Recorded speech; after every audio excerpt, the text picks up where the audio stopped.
We reviewed Mary Cronk, MBE, My Guidelines of Care for Women Expecting Twins, so you don't have to. This review has been written by Sarah Hawkins and Rain Lawrence. Our experience and twin journeys are very different from each other. We are quite different people, which I consider is Rain would probably put down to where our moons rise, planetary locations, and whether, according to our birth charts, we are land or sea mammals, while I play off that I am spiritually bankrupt, prefixing any woo statements with I'm not very woo. My only point of reference to earth, wind, and fire is from the movie The Fifth Element. That said, people have drawn their own conclusions about us, accurate or not, as individuals. Because Sarah doesn't post images or videos of other people's babies or births, people assume that she doesn't support home birth of twins. Because I work exclusively with those either freely choosing or being corralled into free birth, there is an assumption that I see no value in medical intervention. Neither of these are true of us. We are both outspoken, and that has won neither one of us a huge fan base among our peers and their followers. These followers seem to expect an allegiance to the person they follow, who they have great faith in being the authority in what is often referred to as our profession. We do not shrink away from criticising or trying to have meaningful discourse with our birth colleagues. Indeed, sharing of ideas is the only way we will exact change. Unfortunately, the response is often defensive, dialogue is avoided, and factual content is overlooked in preference for how people feel about what's being said. There is confabulation, factless allegations, and ad hominem attacks that can carry very real life consequences. Fortunately, for anyone currently pregnant, we are much less interested in becoming big social media influencers, prioritising information and awareness of important life-altering subjects over vapid posts in which we misinterpret research. We both want the best for people in regard to pregnancy and birth and are willing to say what needs to be said. Occasionally we disagree with each other, and that's okay. In fact, one might even consider it healthy. We've interpreted some parts of Mrs. Cronk's article differently. As such, we'll talk in general terms about things we agree on and name ourselves when the opinion is held by one or the other. We found, while interrogating this guide, that some parts can only be responded to comically. This, we hope, comes across as good-natured and not in any way meant to be disrespecting the memory of Mary Cronk and all she has meant to people. Do you know our stories beyond what you think you know? If you knew the stories of families in the twin and multiples community, you might consider that respecting memories of all the babies who didn't make it or who struggle in life because of poor information to be important enough that however we choose to address it is rightfully ours. The review. Mavis Kirkham, Emeritus Professor of Midwifery at Sheffield Hallam University, in her 2018 obituary to Mary Cronk, described her as someone who politely stood up for the women in her care, regularly challenging consultant obstetrician who required all their patients to have an episiotomy. While we hold Mary Cronk in high regard for her advocacy of consensual care and her contributions to improving knowledge about breech vaginal birth, it concerns us that even today, midwives refer to Mary Cronk's work and guidance. They were written almost 20 years ago, and whilst well respected, the poor dear cannot be expected to keep abreast of up-to-date evidence from the grave. She is also, in that prominent article, posthumously regarded as an expert in twin births. This review will demonstrate that she was far from a twin expert when she was practicing from between 1957 to 2018, and that the advice she was offering in 2007, and to which some contemporary NHS and independent midwives still refer, is inaccurate and dangerous. She first studied nursing at Glasgow Royal Infirmary and in 1957 started training to be a midwife at Queen Charlotte's in London. A video of a birth at this hospital from the 1950s can be found and watched on YouTube here. The tone of her 2007 My Guidelines for Care of a Woman Expecting Twins might be fitting if written in the 1950s, and has some quite major inaccuracies and misunderstandings. Under the heading Antenatal Care, Mrs. Cronk states that depending on the gestation when the diagnosis of the twin pregnancy is made, the following should be discussed with the woman and her partner if appropriate. It's unclear what content Mrs. Cronk's gestation-dependent discussions would include, so it is so vague as to be unsuitable as a guide for other professionals. It doesn't mention what different gestations mean in regard to information sharing. Under the headings nutrition and diet and then exercise and rest, the talk about optimizing health with a balanced diet, vitamins, exercise, and lifestyle adjustments that should be made. This is good common sense advice. Mrs. Cronk would be pleased to know that while not always practicable, contemporary NICE guidelines do recommend that those expecting twins be referred to a dietitian, physiotherapist, perinatal mental health professional, and even a lactation consultant who should have experience and knowledge relevant to twin and triplet pregnancies. whilst the NICE guideline recommendations for a full and knowledgeable support team is seldom adhered to, towards the end of pregnancy, this same guideline is weaponised with a dogged determination to get babies born when, where, and how a clinician would prefer. Mrs. Cronk refers to giving information of appropriate groups, classes, or support organisations. I wish sourcing and signposting was as easy as it sounds here, and maybe in her day it was. Unfortunately, it is currently difficult to practice due diligence and ensure the support services you recommend are safe, reliable, ethical, and experienced. Under the heading, Place of Birth, Mrs. Cronk advises to explore with the woman her wishes and feelings on this subject and inform her of the options open to her in her geographic area. We are in complete and utter agreement with this. She adds, should the woman choose to give birth to her babies in hospital, I would inform her of her rights to decide who will be in attendance during her labour and at the birth. I would tell her that the practitioners attending can give her advice but have no power to stop her eating or drinking if she feels like doing so, nor have they any power to restrict her movements or insist on being present. In fact, her rights are exactly the same as they would be at home. we cannot help but point out that while perhaps at some point in the past this may have been possible, currently this is not the reality on large obstetric units. It's obvious this was written by a white independent midwife who served private clients. The presence of bias in healthcare means that it's not always possible or safe for individuals to express their preferences, and they are seldom respected. The National Maternity and Perinatal Audit, NHS Maternity Care for Women with Multiple Births and Their Babies, provides data from births between 1st of April 2015 and the 31st of March 2017, and found that around 24% of twin mums have their labours induced. It would be reasonable to consider that, like caesarean rates, the induction rate is now higher than when the audit was conducted. With that said, the likelihood of these women being permitted to freely eat and drink on a labour ward is low. From our experience, as soon as the induction process is commenced, a woman is strongly discouraged from consuming anything more than sips of water.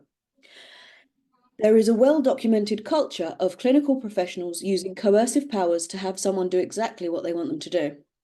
Huge racial disparities mean that the greater the melanin content of your skin, the less you'll be heard and respected. We think, with this awareness, being frank and honest with the client will help them discern for themselves the extent to which they feel comfortable and able to assert their wants and wishes. This is evident year after year in the Embrace report.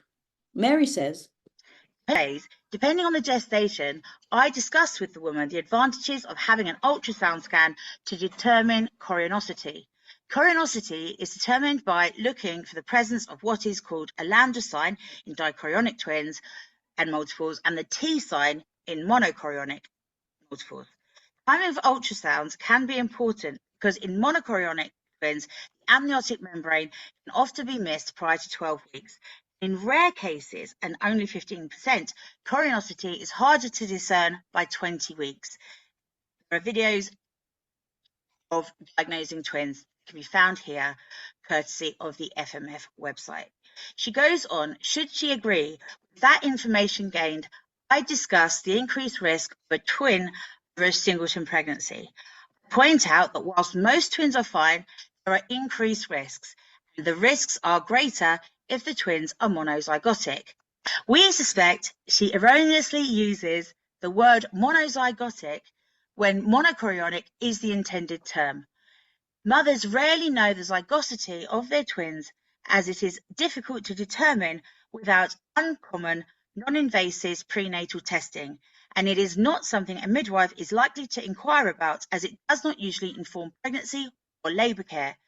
Chorionicity, whether the babies have one or more percenti, however, provides useful information to the twin mums that could help them make informed decisions about required antenatal monitoring, appropriate place of birth, safety, expected labour interventions, and neonatal treatment.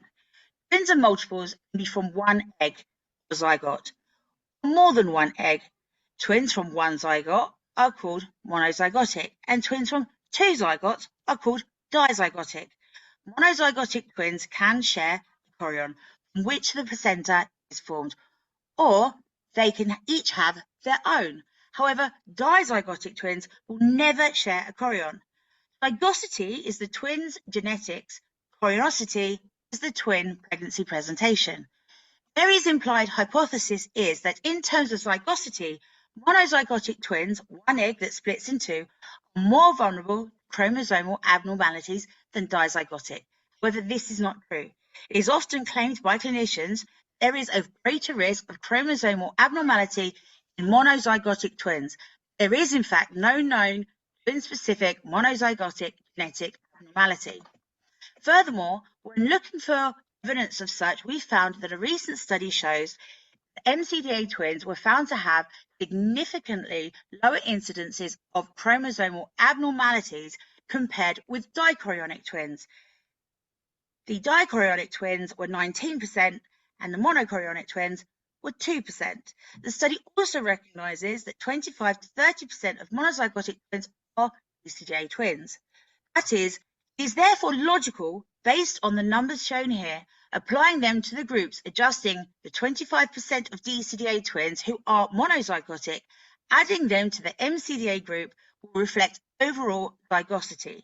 It is likely that dizygotic twins would be even more likely to have chromosomal abnormalities because dizygotic twins can never be monochorionic. Rain Man, Good Will Hunting, Stephen Hawking, mathematicians and statisticians, we are not. But even if we consider 4 times more, basic maths tells us that this is more than double likelihood. Please have a look at the study because it is a fairly large study which doesn't allow for confirmation bias and it accounts for various propositions. We consider the proposition of miscarriage was not relevant because this review is about midwifery and maternity care, and the cohort of all twins were born alive. If you are able to work out accurately the adjusted number, please let us know and we will update this. We had difficulty interpreting this part of Mary's guidance, spending an entire afternoon in robust debate. We couldn't imagine that antenatal discussions that didn't refer to the fact that there were 2 babies would be conducted. We therefore interpreted Mary Cronk to be using the variation of normal singleton cliché as her logic, stating that chorionicity, the number of placentas, alone ought to be the deciding factor in whether or not there is any value in discussing the twin aspect of the pregnancy. This presumes that there are no other complicating factors associated with twins when there are. In the next paragraph, our beloved champion of feminine autonomy, who has heroically defended women's rights, allows her mask to slip, stating, "A woman really needs domestic support, as she is big and ungainly and easily tired. She may find an abdominal support garment helpful, or support type may help as there is an increased risk of varicose vein." Now, even I, who sympathise with the esoteric, found Mary's belief in the supernatural too much to bear. Professing psychic abilities, she claims to be able to discern how much the woman wants to know at each consultation. Seemingly concerned with overburdening the mother's pretty little head with anything beyond ensuring that there are relatives, friends available to help with other children, shopping, cooking, housework, etc. in the latter part of pregnancy and in the first month or so after the births. Mary tries desperately to ensure that she understands that the labour could be preterm. We can only sympathise with how difficult it must have been for Mary to convey such a wildly sophisticated concept to anyone who has 2 X chromosomes. However, Mary is absolutely right to advise the mother she is at an increased risk of pregnancy-induced hypertension. Conversely, encouraging mothers to monitor baby's growth based on the feel of her clothing, even in 2007, is a little alarming. It is true to say that sudden changes in the size or shape of the abdomen can be a sign of something that requires immediate attention, but this needs to be hastily responded to by a fetal medicine doctor with the science and technology to assess and, if necessary, treat. Calling a community or independent midwife who lacks the necessary equipment, knowledge, and expertise to come and assess can lead to false reassurance. Mary goes on, Plan to see her at frequent intervals, but make sure she feels able to access me or my locum if she has any concerns. we were impressed by the continuity of care promoted here. However, today this is unrealistic unless you have an independent midwife. In the place of birth section, she has this to say. In my experience, women who are encouraged to monitor growth and how they feel are very good at recognizing deviations from normal. Suggesting that a woman needs encouragement to have an awareness of her own pregnancy and to take some responsibility for their health is conceited, patronising, and infantilizing. Mary warns that this does not relieve the professional attendant from vigilant care. Assuming that the professional attendant is the midwife, what is this vigilant care, and what is the payoff to a woman of having it? Indulge us for a moment to speak from our own experiences of maternity services today, as twin mothers, service users, and birth workers. Vigilant care in 2024 looks like this. There are not enough midwives within the NHS to implement continuity of care. The vast majority of midwives do not possess the competence to support twin pregnancy. Maternity services are so overstretched that if a birthing person presents to a community midwife or maternity triage, we know, given the most recent Embrace reports, that often they are not listened to.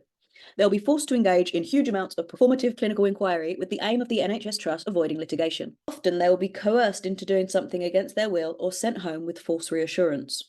They will have their intelligence insulted by midwives and clinicians who doubt their ability to comprehend medical terminology. They will have their intelligence insulted by midwives and clinicians who doubt their ability to comprehend medical terminology or complex data. If we chuck in a few protected characteristics, all the worse for the mothers and babies.